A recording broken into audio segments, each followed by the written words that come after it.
Gunsmoke. Brought to you by L&M Filters.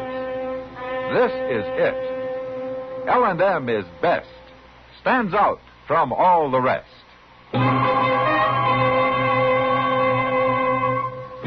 Around Dodge City and in the territory on West, there's just one way to handle the killers and the spoilers, and that's with a U.S. Marshal and the smell of Gunsmoke.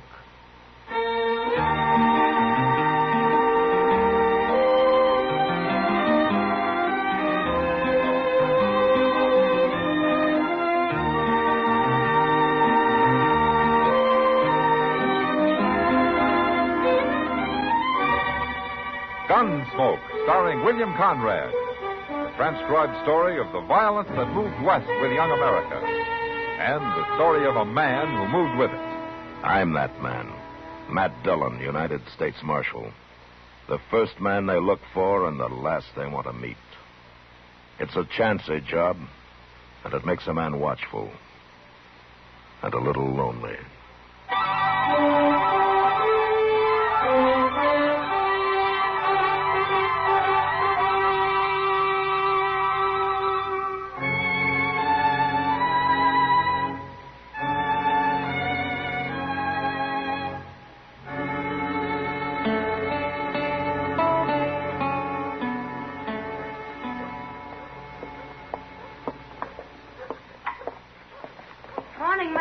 Well, hello, Kitty. What are you doing out so early? You're not very observant. Look at me. Oh? Oh, it's a riding skirt, huh? I've been clear out to Sand Springs and back before breakfast, too. Alone? I like to ride alone. And, Matt, I jumped a herd of antelope. There must have been 100 of them. That was too bad you didn't have a gun. Shoot one of them? Never. Well, I've seen you eat antelope often enough, Kitty. Oh, that's different. Well, you couldn't have packed one back anyway. Makes a horse pretty wild sometimes. It wouldn't the horse I was riding. I think he was sound asleep the whole way. Matt, why don't you come riding with me some morning? Me? Mm-hmm. Go riding for pleasure? Why not? You know, Kitty, I took this marshal job to keep out of the saddle. You know, there was a time I was beginning to think I forgot how to walk. You're plain lazy, that's what. All right, I'll go with you sometime. But I won't promise to leave all those antelope steaks running around loose out there. I'll scream. You won't get anywhere near them. Yeah, I'll bet you would, too. Sure. Hey, Mr. Dillon? Mr. Dillon? Oh, morning, Miss Kitty. Hello, Chester. Say, you've been out horseback riding, Miss Kitty. Chester, someday you're going to make a woman very happy. I am? Matt didn't even notice my riding skirt. He didn't? No. Well, you came up here in a big rush, Chester. What's it all about? Oh, it's Earl Haney, Mr. Dillon, the fellow that banks the faro table over at the Long Branch. Yeah, I know him. Something happened to him, Chester? It sure did. Sam Noonan went out back when he come to work this morning, and he found Haney laying there. Somebody's busted his head open. Is he dead? Not yet, but he don't look good, according to Sam. Well, is Doc there? No, sir. Doc went out to the Tewksbury Ranch. He left a note on his door saying he won't be back till afternoon.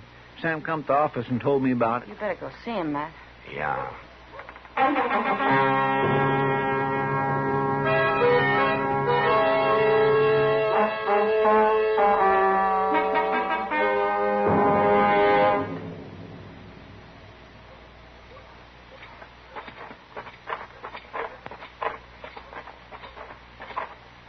There he is. End of the alley, Mr. Dillon. Well, at least Sam put a blanket over him. Good thing you come, Marshal. Is he still alive, Sam? Oh, he's alive, but he ain't good. He comes to every once in a while, and then he passes out again. Yeah. He say anything about what happened? Well, I didn't try to make him talk, Marshal. You any idea what happened, sir? Oh, no. Last I saw of him was early this morning, about 4 o'clock. I left him counting the money at his faro table, alone. He's coming to, Mr. Dillon. He just moved. Yeah.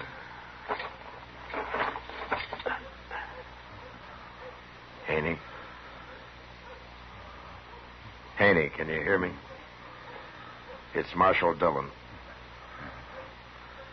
Marshal? Yeah. Who did it, Haney? Who was it? Slugged me with this 6-gun kept hitting me. Who? Tall fella. He come in when I was alone. Took my gun. All the money. Well, what did he look like, Haney? Besides being tall. Real tall. Red hair. Hey, look at there. He's passed out again. He keeps doing that, Marshal.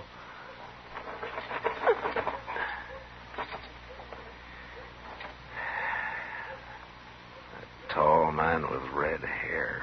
I don't know who that'd be. Jim Bostic's got red hair. Who? Bostic. I think I know him. Yeah, sure you do, Mr. Dillon. He's always sitting around gambling over at the Alfraganza. Day and night he's there. You stay here with Sam, Chester. All right, sir. I'm afraid there's not much you can do for Haney except watch him die. I'm going after Jim Bostic.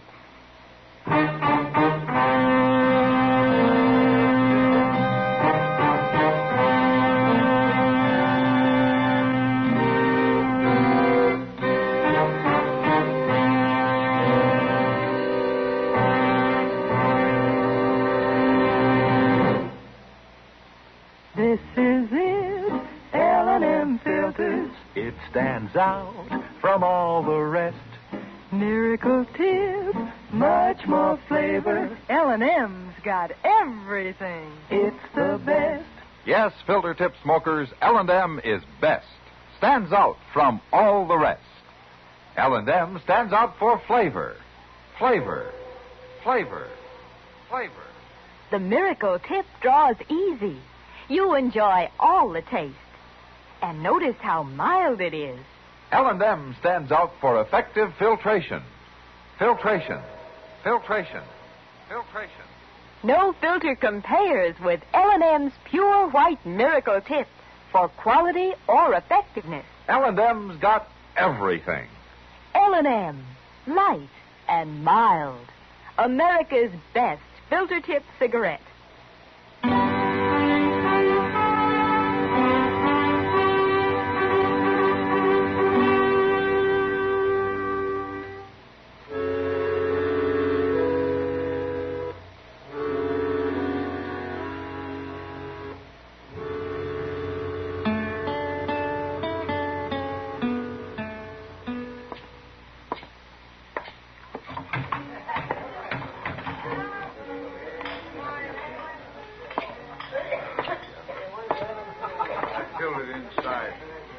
There they are, gentlemen. King High Straight. My pot. You can't make any. Well, hello, Marshal. Take a hand. No, thanks. I want to talk to you, Bostic. Now? Yeah.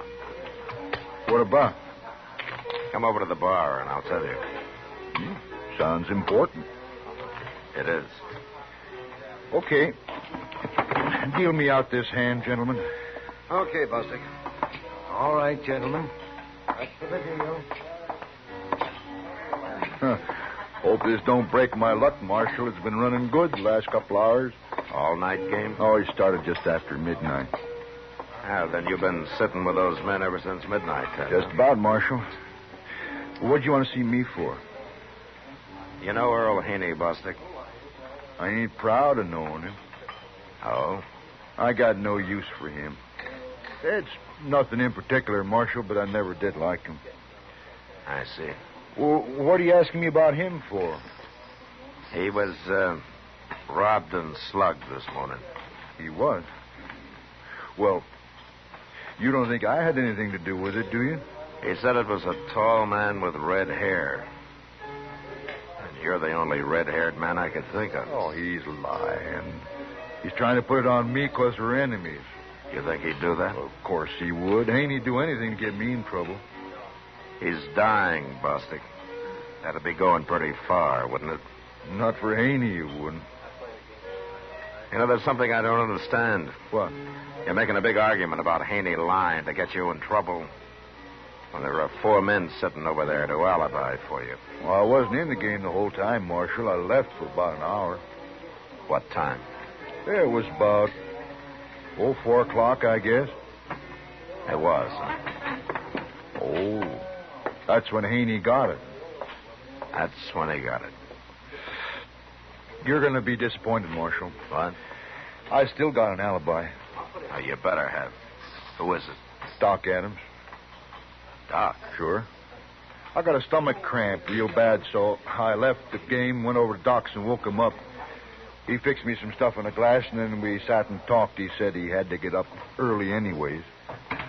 Well, I'll say one thing, Bostic. You don't think straight, but you think fast. Mr. Dillon? Yeah, what is it, Chester? It's Haney. He come to again, started asking for you.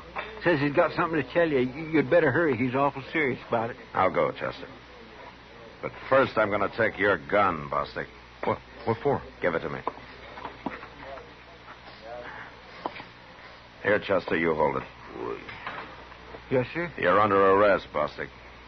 Under arrest? Taken to jail, Chester. Well, no, look here, Marshal. All you got to do is ask Doc. He'll tell you. Doc's not here. He won't be back till afternoon.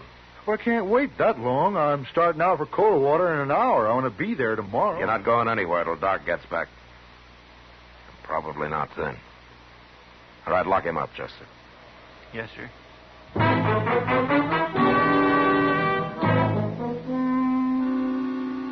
When I got back to the alley where Haney was lying, I found Sam had pulled the blanket up over his face.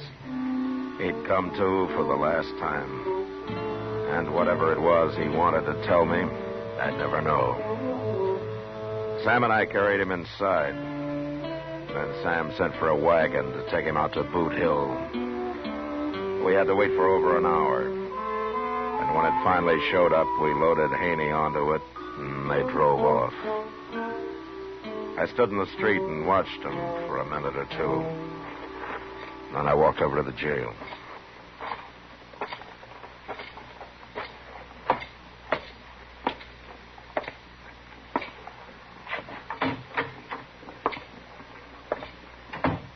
Hey, who's out there? Hey, come back here. Out back. Mr. Dillon, come out here. Mercy sakes alive, I didn't think you was ever coming. He had a gun hid out, Mr. Dillon, and he got the drop on me just as I was locking him up. He made me get in the cell here, and then he closed the door on me and left. I've got a key. Well, I should have held his gun on him the whole time. I had it stuck in my belt, though. Who'd have thought he was carrying another gun here? All right, Chester, come on out. Well, I've been yelling myself hoarse. You'd think somebody would have heard me, wouldn't you? He's got over an hour's start on us. Well, he's headed southeast, Mr. Dillon, toward Coldwater. How do you know?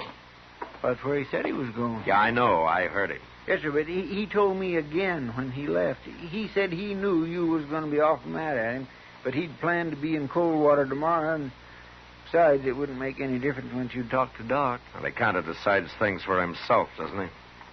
Well, he is a pretty independent fellow, Mr. Dillon, but Doc will be back in a couple hours, so there's nothing to worry about. Nothing to worry about. Well, I mean, as soon as Doc tells you Bostic was with him this morning, then he'll be clear, won't he? Bostic tried to use Doc for an alibi just to stall for time, Chester. But he didn't know Doc was out of town. You talk like you think he's innocent. Well, didn't Haney tell you he was only trying to get him in trouble? And he was dead when I got there. Oh.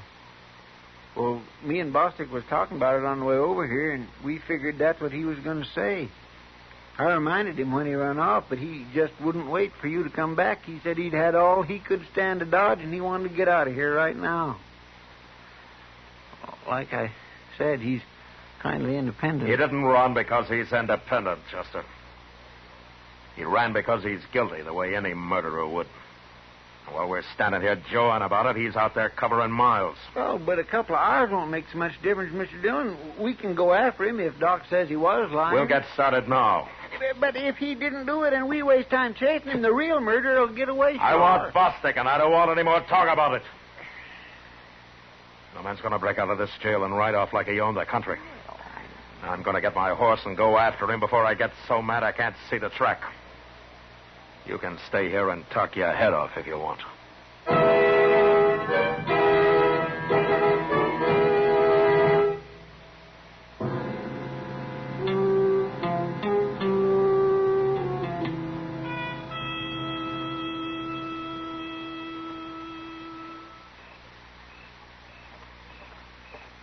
horses okay, Chester?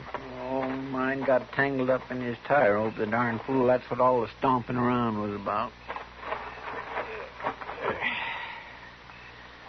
Oh, my. I sure do wish we could have a fire to sit around tonight.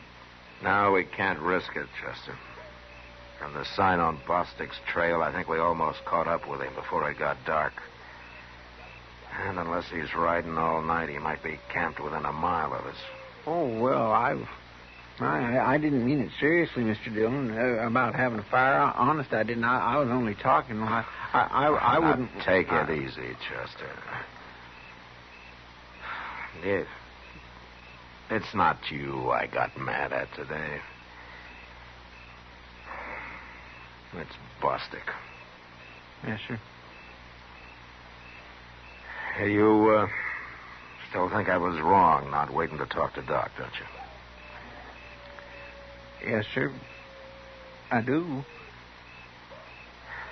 Well, I guess that's why they have generals in the Army.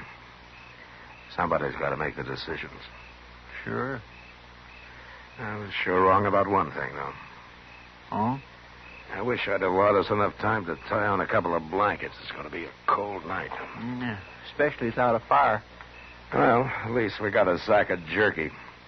Jerky will keep a man warm just chewing on it. A plate of hot pinto beans will keep him a lot warmer. All mixed up with chili peppers, like they do down on the Bravo. Oh, my goodness, I'd give most anything I know for a pot of that right now. You know, anybody who likes food the way you do ought to be a cook, Chester. I was a cook once. Oh, is that so? Where? In the Army. Back in 65, the spring Richmond fell. But I quit. You quit?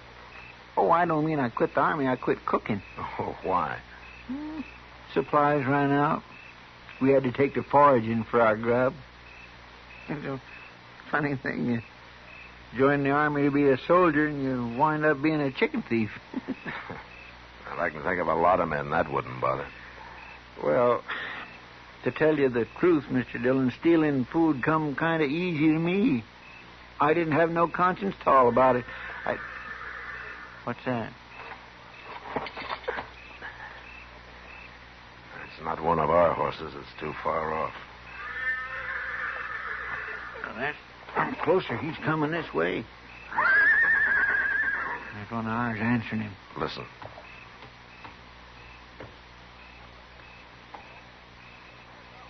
Now, that horse is hobbled, Chester. Come on. There, I see him. Right out there. Yeah, he's seen us, too. He's standing still. I wonder how far he's come like that. Easy now. Don't scare him. Oh. Steady, boy. Ho. Yeah, he couldn't have come very far with those hobbles. Not more than about a mile, I'd guess. How do you figure that? Well, it's been dark an hour and a half. Whoever was riding him unsaddled about then. Let's tie him up, Chester, and we'll go back the way he came. You're thinking it's Bostic's horse? Well, I'm sure hoping it is.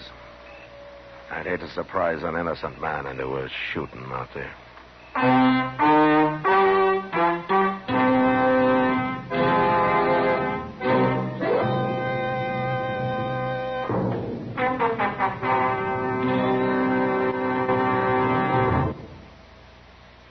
L&M is best. Stands out from all the rest. L&M's got everything. Everything? Everything. Best flavor? L&M stands out for flavor. The miracle tip draws easy. Lets you enjoy all the taste. Best filter? L&M stands out for effective filtration. No filter compares with L&M's pure white miracle tip for quality or effectiveness. Best tobacco? Highest quality tobaccos. Low nicotine tobaccos. L&M tobaccos. Light and mild. Every way, L&M is best. Stands out from all the rest. How easy they draw. How mild they are. L&M's got everything. King size or regular, L&M is America's best filter tip cigarette.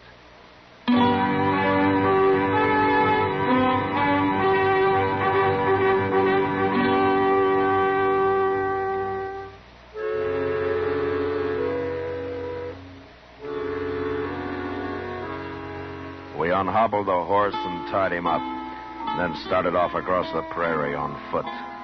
A man makes less noise than a horse. We couldn't do any tracking in the dark, so we had to go by guess and hope we were lucky. But we weren't.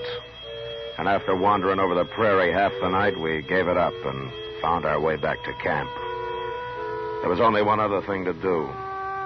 And a couple of hours before dawn, we led the horse back some distance the way he'd come, hobbled him again, and hid ourselves in the high buffalo grass. And then we waited a long time. What if that horse starts back for our camp, Mr. Dillon? Then we're in trouble, Chester. Well, anyway, this beats stumbling around in the dark. I like to broke my neck a couple times last night. And I was hoping we'd be lucky. If we'd found him asleep, we could have taken him without a fight. And doggone him. He probably slept the whole night, all cozied up in a blanket, too. Quiet, Chester. Yeah. Well, that's him. He's whistling for his horse. Well, he's wasting his breath. That horse isn't going to move. How are we going to take him? You stay on your belly. I'll stand up first. Quiet now. You danged animal. How'd you get so far from camp? I'll tie you up next time. Hold still now. I get these hobbles off here. Stay down now, Chester. All right, throw him up, Bostic. They're up.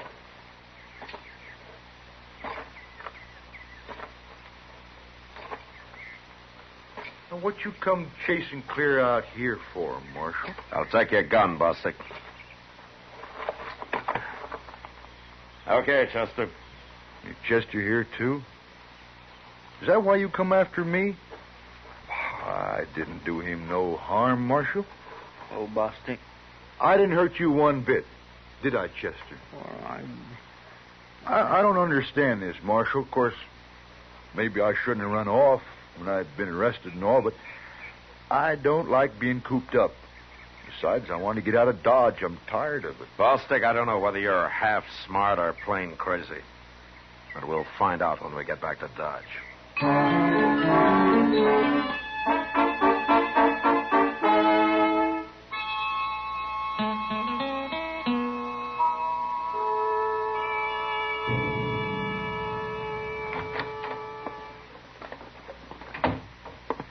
Doc will be down in a minute, Mr. Dillon. He's finishing up an autopsy. An autopsy on who?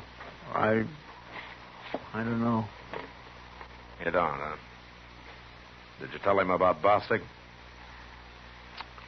Yes, sir. Well, what did he say? Well, Mr. Dillon, I'd rather Doc told you himself. What's the matter with you, Chester? You're not even looking at me. Hello, Matt. Hello, Doc. Well, I've got a feeling Chester left it to me to tell you. To tell me what? Ken Scholes got killed, Matt. Well, who's he? He's the faro banker that was hired to take Earl Haney's place. Oh. He got killed and robbed the same way Haney did, Matt. Same time, everything. Any idea who did it? He didn't live as long as they tell me Haney did, but Sam got a few words out of him. He said the bandit came up behind him, so he never saw his face. But before he hit him, he started bragging about how he hadn't planned to push his luck again. But with you out of town, it was easy. He said he was riding off right away and never coming back.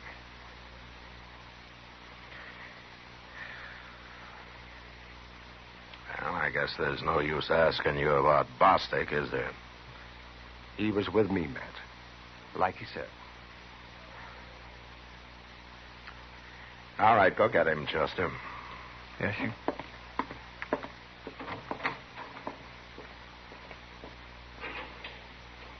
Now, Matt.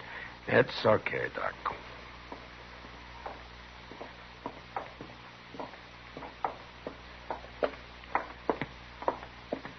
Hello, Doc.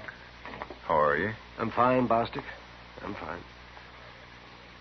Well, Marshal, did he tell you? Yeah, he told me. There's your gun, Bostic. Thanks. You ain't sore at me, are you, Marshal? A man's been killed because I lost my temper yesterday, Buster. If I'd been thinking instead and stayed here, it wouldn't have happened. That's bad. That's real bad. Yeah. Marshal, you ever get to Coldwater, I'd like to buy you a drink. You would? Anybody can make a mistake. But it's a rare man that don't try to weasel out of it when he does. Well, I'll be going now.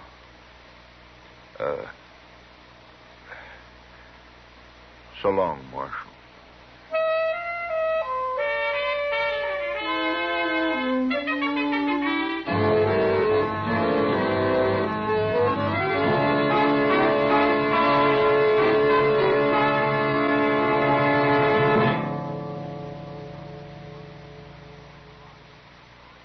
And now our star, William Conrad. Thank you, George. Mild and plenty quick on the draw. That's L&M for you. And the pure white miracle tip on the business end of every L&M filters out everything but the taste of the world's finest tobaccos. All you have to do is pick up a carton of L&Ms and you'll see what I mean. L&M stands out from all the rest.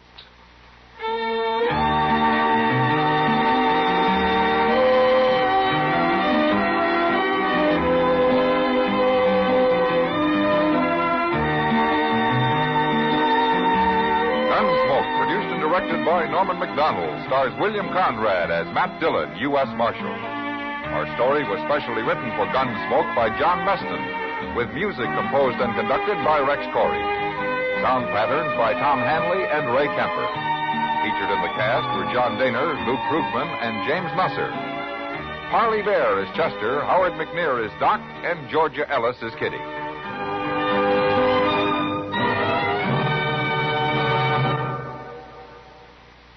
Stop.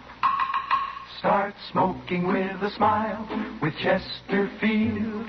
Smiling all the while with Chesterfield. Put a smile in your smoking, just give 'em a try. Light up a Chesterfield, they satisfy. Put a smile in your smoking. Buy Chesterfield. So smooth, so satisfying. Chesterfield. You'll...